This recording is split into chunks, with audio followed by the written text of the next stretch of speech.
Hey everyone! Welcome to Riddle and Rhyme, your go-to spot for the hottest trending topics, lifestyle insights, and all the buzz from today's news. I'm thrilled to dive into the conversations that matter most right now. Whether it's the latest in pop culture, lifestyle hacks to make your day brighter, or the must-know headlines shaping our world, we've got it all lined up for you. So grab your favorite drink, get comfy, and let's jump into a lively discussion that's sure to spark your curiosity and keep you entertained. Remember, this isn't just a podcast, it's a community. We want to hear from you too, so join the conversation on social media and let's explore these topics together. Now, without further ado, let's get into today's exciting episode. Okay, so have you ever heard something and you're like, wait, hold on. Did that really just happen? I feel like that happens to me like every other day. Right. Well, get this, because today we are diving into a story, and honestly, it sounds like it's straight out of like one of those Ripley's Believe It or Not books. Ooh, I love those. Okay, hit me. All right, so picture this. We are in rural India. Okay.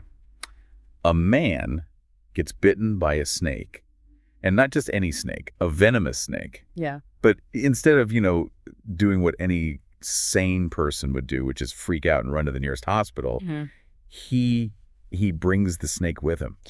Okay, first of all, ouch. And he brings the snake, like, to the hospital. To the hospital. Wow. See, that's just not something you see every day. I mean, I've heard of taking your work home with you, but this is something else. And you said venomous, right?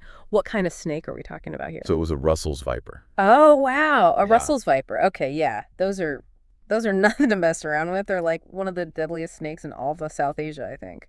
Yeah, this is not your average garden snake, right? This is the real deal. Definitely not. So this all went down recently, just on October 16th, in a small village called, get this, Mirachak. Mirachak. Yeah, Mirachak. And the news comes from India's Deccan Herald. So, I saw this headline, and I had to know more, because I don't know about you, but my first thought was, why? Why would you do that? Like, if a snake bit me, the last thing on my mind would be, oh, let me grab this guy and take him with me. Right, yeah. You'd think your instincts would be all about putting as much distance as possible between you and the, creature that just injected you with venom. Exactly. Yeah. But, Yeah.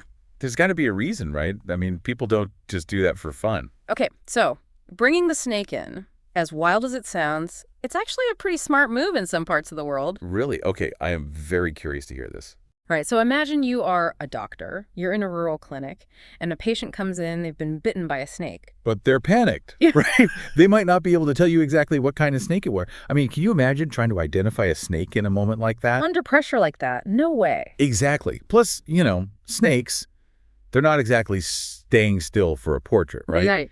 So you've got this situation where you need to act fast because, and this is the crucial part, anti-venom, that's the treatment for a venomous snake bite, it has to be specific to the type of snake. You give the wrong anti-venom and wait, well, it's not going to do much good. Oh, wow. So bringing the snake in, even if it sounds strange at first, could actually be life-saving. Yes, exactly. It's all about making sure the medical team has the best possible information. That makes so much sense.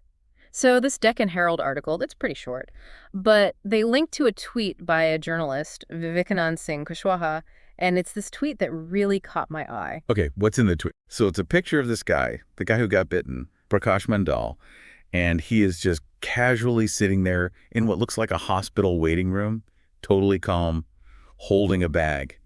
And you just know that bag, that's where the viper is. That's wild. He just casually brought his attacker to the hospital. But you know what I find really interesting about that? The fact that he's just sitting there calmly, like this is just another Tuesday for him. Right. Like it's just another day at the office or something. I think it really speaks to how different life can be in other parts of the world, In some rural communities, running into a venomous snake, it's not this crazy, out-of-the-ordinary event. It's just part of life. Right. You would never see that here. Exactly, you wouldn't. But this story just highlights how different our realities can be. I mean, think about it. Different healthcare practices, different cultural attitudes towards animals, even just daily life. That's so true.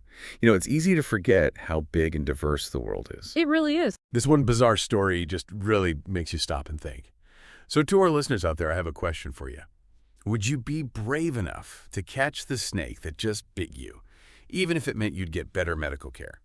Because on one hand, survival instincts are telling you to get away as fast as you can. But on the other, if you know this is going to help you, would you do it?